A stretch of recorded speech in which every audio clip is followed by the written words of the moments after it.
Hello, and welcome to Leaders of Valor, a podcast where we talk about leadership and how it's done the King's way. This week, I want to talk about something more personal because we are in the week of giving thanks. Thanksgiving, some call it, Friendsgiving, others call it, depending on, your background, your beliefs, or what have you. But it's a week where we come aside as a country, as a nation, and give thanks for all that we have. And that should be thanks to God. Thanks for life, thanks for health, for strength, for our families, our friends, and all that He has blessed us with, right? So whatever the need is, whatever you have needed and you've received supply for that need, that is what we give thanks for. For me, I know for life, for health, for being able to get up, get out of the bed, and go to work or what have you. For my family, for having an awesome family who's very supportive. Everything we have, we should be grateful and thankful for. But this is the time of year where we come aside specifically and say, hey, you know what? Let's give thanks. Now, we know for many that's not the case. We're just getting together to eat. But the purpose of it is to give thanks. We should give thanks every day, but we come together as a people, as a corporate entity to give thanks, as a conglomerate to give thanks during Thanksgiving week or Friendsgiving week or whatever you call it. So today I want to talk about just that. We talk about all the things we're blessed for, and sometimes we forget how blessed we truly are. So I'm just going to spend a few minutes this morning talking about that and what else we should do during this time of Thanksgiving or giving thanks that can positively influence and affect others whose paths we cross daily. So, as always, we want to open up asking Holy Spirit to come in and to lead, to guide, for His words to be heard and His presence to be felt, and for people to hear Him exactly where they need to, for Him to reach them where they are, which He always does. So we're thankful that He gives us the opportunities to meet together and to share and to share our experiences and to talk about giving thanks this week. Also, I want to implore you, as I always do, if you don't have a Bible, it's always nice to have a hard copy of the Bible because I'm old school. I like to go in and draw and underline and put little notes in my hard Bible. But I would say if you don't have a hard copy of the Bible, you can also download a Bible from YouVersion Bible app. And it's, of course, much easier to carry around than the big, heavy Bible. So when I'm out in the street or whatever, if something hits me or if I see a Bible verse on a billboard, I'm like, I don't know what that is. I'll look it up on the spot because I'm able to do so with my YouVersion Bible app. So if you do not have that, please, please, please, I implore you to download the YouVersion Bible app.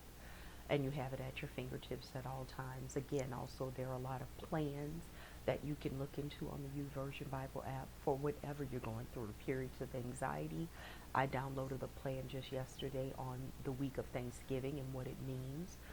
There are a lot of different languages on the YouVersion Bible app, a lot of different versions of the Bible on the YouVersion Bible app. So if King James ain't your thing and you don't like all the thou shalt nots and doest thou this, you can download it in a language that's easier for you to understand and to grasp, and some of the wording is easier for you to grasp.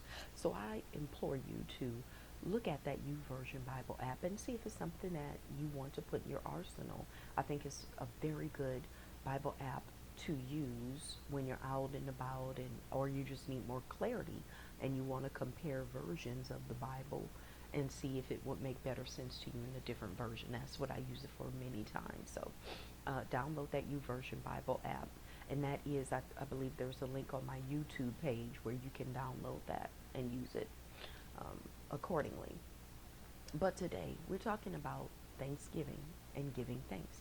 Of course, every day we should give thanks. We should wake up giving thanks. We should go throughout the day giving thanks, even in the midst of craziness and foolishness that goes on.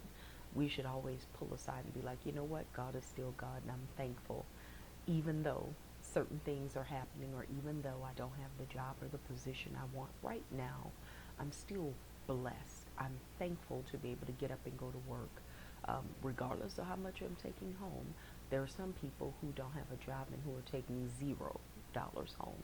So be grateful that you are able to get up and if you have a car, even if you don't, if you have money to get on public transit, be thankful for that, because there are some who do not have that capability. They don't have the funds to send their kids to school, or they don't have money to get gas to put in a car. They don't even have cars, many of them. So be grateful for everything that we have, and don't overlook the little things. Clean water, food, clothing, a home, an apartment, whatever it is, a car.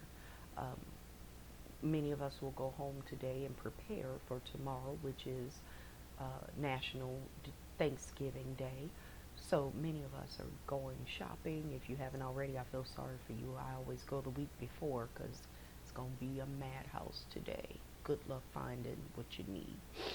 But many of us have spent a lot of money preparing for family and friends to come over and what have you. And we're able to do so because of the blessings God has given us. We're able to spend money feeding others and preparing food and hosting family for the holidays. I know people who are literally off from now till January 1st of next year because they have the opportunity to host family for literally a month. So that's a blessing in and of itself, to be able to take off from work for that length of time and to spend time as a family unit in a corporate nation, giving thanks and enjoying the holiday season. But I want to reel it in for a minute and talk about those who are not as blessed as we are. We have so many around us who do not have. If you look, there's no shortage of people out on the streets, on corners with signs asking for food, asking. There are a lot of day workers around, day laborers where I work, where they're asking for you to pick them up and do small chores at your house because they want to be able to take care of themselves and their families. That doesn't end for the holidays. It only magnifies it, I think, and makes it worse because people are more cognizant of what is missing during the holiday season. When you see all the commercials about people being happy and joyous and sitting around a table with a table full of food, that's not everybody's story. Many people are not able to say that. Many people won't be invited to somebody's house tomorrow to spend time with their family and their friends. So be grateful for that. There are people who have lost a lot of loved ones this year. I know people who have lost sons, who have lost daughters, who've lost mothers and fathers and sisters and brothers. People who have lost people very close to them because of situations going on in the world. It may not just be an illness, it may be wars, and if you live in a war-torn country, or if you have family who live in a war-torn country or territory, prayers are going up for them. We pray that God gives safety and peace in those areas, and comfort, because I couldn't imagine waking up tomorrow and not knowing where half my family is, or having horrible situations, or wondering if a bomb is going to drop on my house overnight. There's so many things that we take for granted, just our freedoms that we enjoy in this country. We take that for granted where other people wish they had what we're taking for granted. I read years and years ago, probably 20 plus years ago now, there was this researcher who had traveled to different third world countries, and he was a missionary. He came back and he wrote um, this soliloquy of sorts on what we have to be grateful for. And he talked about how if we have one, only one pair of shoes, we're more blessed than 2/3 of the world, because there are some who have zero shoes. He talked about how if we have clean running water, we're more blessed than most nations in the world. If we have a home and not a hut, or not a mud hut or whatever to live in, we're more blessed than most people on the face of the earth. Yet we constantly complain about what we don't have, or we don't have enough, or we want our 50th pair of shoes, as opposed to being grateful for what we have. There are so many things in life that we feel we're entitled to, which we're not. If you have family members, be grateful for that. I know many who don't have a lot of family support, who don't have friends, who don't have people who will be there for them, to help them, to support them, to get them through tough times. That's a blessing to have in and of itself, to have people who are there to support us and uplift us and uphold us, and just someone to be there to listen. There are so many who don't have that. They don't have somebody they can call to talk to about this, that, and the other. So be grateful if you have that. But for many, that's the case. You know, we often we focus on our blessings and what we have, but let's focus also on those who don't have, those who need assistance, those who could use a helping hand. There are a couple of things that the Bible shows us that can be done. Well, many things, but a couple that I took away. I like to read on giving, and how God sees giving and how he loves those who cheerfully give to others. But the greatest example I can think of is Jesus himself. When Jesus walked this earth, he did nothing to benefit himself. Not one thing is ever recorded of Jesus benefiting himself. Now we know he's God, the second person of the Godhead. He could have manifested bread when he was in the wilderness being tempted by Satan. He didn't need to go 40 days of fasting and being hungry in the wilderness. But he did nothing to rectify his human condition. He did nothing. He could have omitted the cross altogether, and then where would we be? We'd be lost, right? If he didn't give his life to save ours. But he didn't do any of that. He could have gotten past all the suffering and been like, you know what? I ain't for this foolishness. I created y'all. We're not going to do this today. He didn't do any of that. He succumbed to the will of the Father, and he gave his life for us. In that same way, how many people did he heal? If you read all through the New Testament, you see how he healed, how he gave of himself, not for himself, but for those he surrounded himself with. And I'm so grateful for that, and you should be as well, because it tells us Jesus gave even to those who didn't appreciate it, even to those who did not say thank you, even to those who did not even treat him fairly. You know, there's so many in this life who take for granted your friendship, your kindness, what you do for them. Jesus had that as well. If you remember, Jesus had 12 disciples, and he handpicked all of them because they were to play a certain role in the story of his life here on earth. And just as he chose them, he chooses people for us, players in our life who will cross our paths, whether it's a next door neighbor in your office park, or someone you meet on the street, or somebody you happen to meet while you're in school studying. Everyone plays a role, no matter how insignificant we may think it is. There's nothing that happens, I don't believe anything happens by chance. I believe God ordains everything. So with God ordaining everything, he puts certain people in our lives for a certain reason. So if you have someone who is in your life who is showing you love or support or kindness, be grateful for that. Don't abuse it. Don't misuse it. Be grateful for what people do for you, because you don't have to do anything for anybody. Back to Jesus. Jesus did not have to include people he knew would betray him in his story. He did not have to include people like Judas, who he knew would betray him. He didn't have to include people like Peter, who would deny even knowing him after he was arrested and waiting to stand trial. There were people around who say, you know him. You know Jesus. We know you. You were hanging out with him. Y'all all from Galilee. You dress like a Galilean. You sound like a Galilean. Your dialect is Galilean dialect.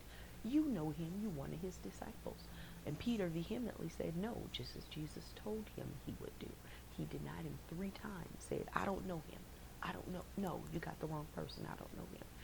Jesus knew all of this would take place. He knew that Judas would betray him for a couple of pieces of silver. He knew what would happen, yet he still invited people into his life, into his story. Why? Because he was setting an example for us. This wasn't anything he did for him. He is our ultimate example, and he set the example for us when he walked here on this earth. Even though people will do you wrong, even though people will abuse you, misuse you, deny knowing you, treat you unfairly, lie about you, be malicious with their behaviors, you're still going to be kind to them. You're still going to invite them in. Now, I can tell you firsthand, that ain't easy to do. It's not easy to invite people in who you know you're going to hurt you. Most of us would, well, some of us would take it to the extreme when you know somebody's being malicious and abusive and manipulative. I don't deal with that well. But most of us would write them off and say, no, I'm going to keep you at bay. I'm going to keep my good eye on you because I know what you about. You've shown your character and now you're out. I'm done. Um, but Jesus didn't do that, and we are by no means Jesus. Many of us are still working, and please don't test us, or you might walk into something you can't handle. But Jesus had no problem saying, you know what? I am going to invite these people in, and I'm still going to show them love. I'm not going to invite them in and be like, you know what? I know what you're going to do, Judas, so I got your number. There's a cake baking for you right now. If you're from New Orleans, you know what that means. That means keep your eyes open because I got something for you. But Jesus didn't do that. He treated Judas just like he treated Peter, just like he treated Nathaniel, just like he treated John. He didn't treat him any differently, because even though he was human, he's still God. And he showed us, even though you will have situations in life where people treat you poorly, don't worry about all that. I got you. I got your back, and I will fight the battle for you. So people can lie about you, misuse you, mistreat you, whatever. Doesn't matter because God has the final say, and he has your back on that. But with those situations where people don't mean you good, people don't mean you any kindness, people are lying about you. And I know a lot of my clients tell me about situations like that in their family. We all experience that. I'm not immune. There are weird people everywhere. But even at work, you walk into situations where people lie on you. And people in this society, they love to throw rocks and then hide their hands and pretend you're the one. They call it gaslighting now. I just call it flat out lying. But they like to pretend you're the issue and you're the problem. And I've worked with people like that. I've dealt with personally. But you figure those people have issues, move on, pray that they get some common sense one day, and that you don't have to lay hands on them. That's all you can do.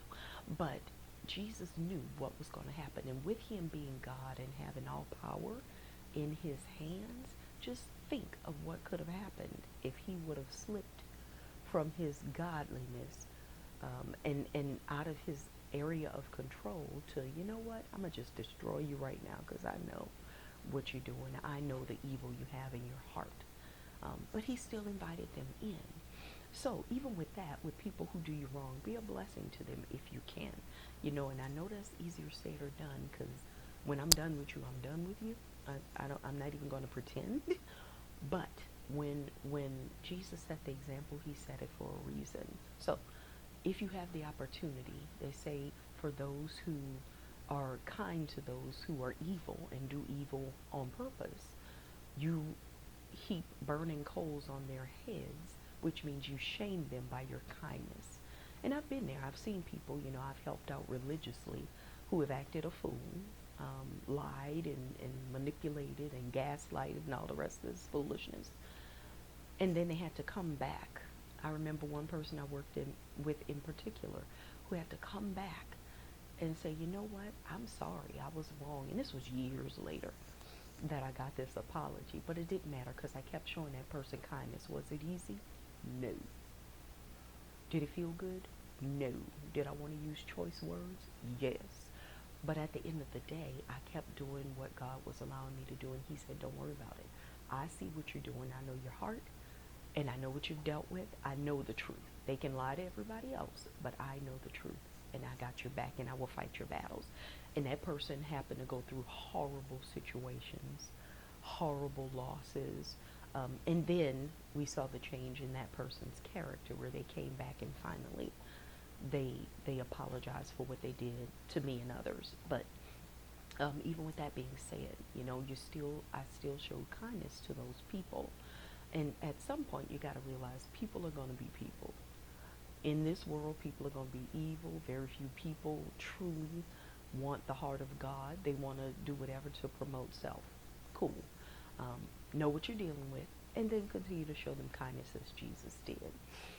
But if you feel you can't, trust me, I understand. If you feel you just need to cut that person off for your own sanity, do that and move forward. Pray for them from a distance. God didn't say keep yourself in abusive situations. He never said put yourself in a situation where you're stepped on. For some reason, people believe being Christian means you're a punk. No, that isn't what it means. It doesn't mean you're going to talk to me any kind of way. You're going to lie, you're going to manipulate, and then try to make it seem like it's everybody else's fault. We're not going to play that game. You're not going to talk to me crazy. You're not going to be abusive. You're not going to be manipulative and think you're not going to have to suffer some consequences from that. So, with that being said, ignore those who think you're a Christian, so you should always be a walkover. Absolutely not. Dr. Darius Daniels said it best. For those who constantly want to say that Christian should be, yet you're not a Christian, you can't tell me how a Christian should act because you're not that. Exactly. Christianity does not mean we're punked out, we're sitting in a corner crying all day because other people should always have the upper hand on us, and we should, while Jesus say turn the other cheek, I only have two. After that, he ain't say grow more cheeks and then turn those two. After that, we got to talk about some things, right? But keep that in mind. Don't let people abuse you and mistreat you, but try to show kindness as much as humanly possible, because I know it's difficult to deal with some human beings, but as much as humanly possible, try to show kindness to those around you. And when you realize that people are abusing and they're just not going to change, cut them off. Move on with your life. That's biblical. There are certain people you need to put out of your life and move on. But for those who are truly sincere and repentant, and those who truly need help, those who truly want and appreciate you in their lives, those who you meet on the street every day, I can tell you, nobody's more appreciative than somebody who's standing on the street. And I can tell you, I've ran into people who, you stop and help them out, and they're like, I don't want that, I want money. Okay, you see those people for who they are. But there are others who are so grateful, even if you buy them a soda, they're very grateful. You give them a bottle of water, they're very grateful. Why? Because they know what a lot of us have seemed to forgotten. Nobody has to do anything for you. Nobody owes you anything. Nobody has to do anything for you. And it's out of the kindness of people's hearts that they do what they do. So for those individuals, give what you can. Pray for those who are in need. Pray for those who are hurting as we go through this holiday season. Pray for those who don't have a way out. We often think this is America. Everybody can pull themselves up by their own bootstraps. True, if you have boots, but many do not. So remember, be grateful for what you have, and also be a blessing to others. It says in 2 Corinthians chapter 9, Paul was talking to the church at Corinth and talking about how he was going to travel to these different areas and receive some of the gifts that had been prepared for the church, not for him specifically, but to propel the church forward. And he talks in 2 Corinthians chapter 9 about how God blesses those who are a blessing to others. And he talked about how God will provide seed for the sower. So those who have in their hearts, and God knows our hearts, forget what everybody else thinks. It's what God knows that matters. God knows our motives and our intentions, and he knows if you are willing to help. He knows if you are one who is going to give to others and do for others and be a blessing to others, not just sit back on your laurels and go on vacations every month and never give. And that's cool. If you can afford to do that, God bless you. That's awesome. But even in the midst of that, there has to be something you're doing to shed light to others, to give back to others, and to be a positive influence on others, not for you, not to get recognition, but to give glory and honor to God so that others can be brought to him. So with that being said, in 2 Corinthians 9, Paul talks about how God is going to bless you with even more because you are a giver and you have a generous heart, and he knows he can trust you to not just sit back and take, but also to give to those who are in need. And that speaks volumes to me because it's something I enjoy doing. And in the midst of that, I enjoy being able to help others, even if it's something small. If it's hot here in Dallas Fort Worth, which it gets to the hundreds most summers, and it can stay there for months, 100 degrees plus. But if it's something, I'll get a free coupon for a snowball. If I can give that to somebody, why not? I have water at home. I can give that to somebody. I'm not going to be in lack of want. It's not always about us and what we need and what we want. Sometimes God blesses us so that we can continue to bless others. And that small act of kindness, handing somebody a snowball and saying, God bless you, take care of yourself out here. You don't know how that could positively change somebody's life. It may be somebody who has denounced God because of their situations. It may be somebody who doesn't know God, never heard of him, but that little act of kindness could lead them to say, maybe I need to find out what's up with this God thing. Who is God? Let me look into him and see if I can maybe pray and get some insight into what it is that he's all about. Because this one person shed some light in my dark life. And that's what he calls us to do. He gives seed to the sower. He will continue to provide for others through you, which means if he's giving you enough to give to others, that means he's met your needs as well, right? And that is what we focus on in Leaders of Valor. It's not about accumulating. It's not about getting everything for us. Of course we have to live. Of course we want to enjoy some of the finer things in life and the luxuries in life. But if that's our only purpose, then we've lost the focus of what we should be doing. We should be leading others to Christ. Sometimes that means doing like Jesus did, meeting the personal needs first, the physical need, then meeting the spiritual need. So I want to implore you as we go through this holiday season to remember that.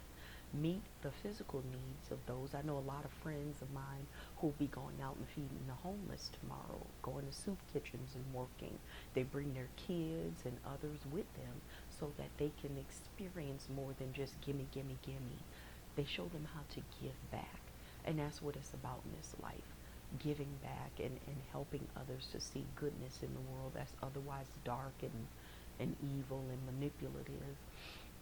We want to show people that not everyone is being used by Satan. There are people out there who truly care, who truly love you, who truly care about you and want you to see God in them. We want you to see not us giving you this. We want you to see that God has your back. Because it's not about us. It's not about what we're giving. It's about the person who gave to us the ultimate giver, which is Jesus Christ. He gave his life for us. And he implores us to follow his example of giving to help facilitate meeting the needs of others while we're here on this earth. You think back to all the miracles Jesus did on this earth, and in the book of John it says, if we captured everything he did, all the books in all the world would not be able to hold what Jesus did while he walked on this earth and ministered throughout his lifetime. The Bible is just a small snippet of what he did while he was here on earth. There's no way they could capture everything that he did to bless others.